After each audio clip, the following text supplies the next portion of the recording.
Söyle Meclis. Yazan Rafet Çaylak.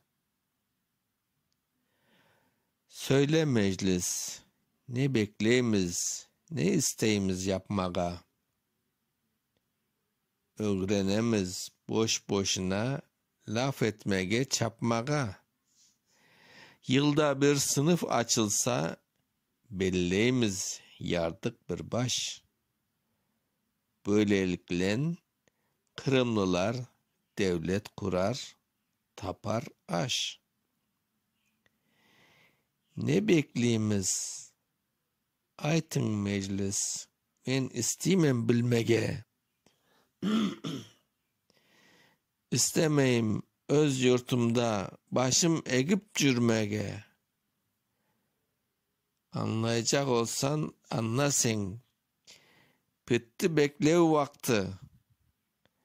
Meclis olsan öz işinde, öz sözünde tur gayrı. Bulay meclis, bizge ne vakit kalkacakmız ayakka? Bizni ırgat etkenlerini tutacakmız tayakka? Sen ne vakit olacaksın vatanının sahibi? Kureş etip yıkılsan da yoktur onun ayıbı. Lakin Kureş kayda kaldı, sen kayerde cüresin. Sen kimlerle kucaklaşıp, kimni sarıp öbesin. Halkıncılay, görmeysin mi? Özünü sen coyacan.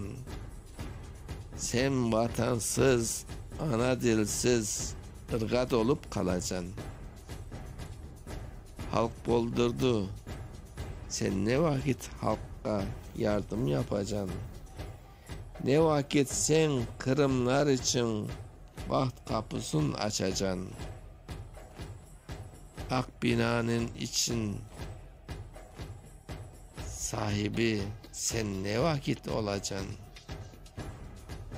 Son ebedi anda kalıp öz kalkın koruyacan. 1998 okuyan Mustafa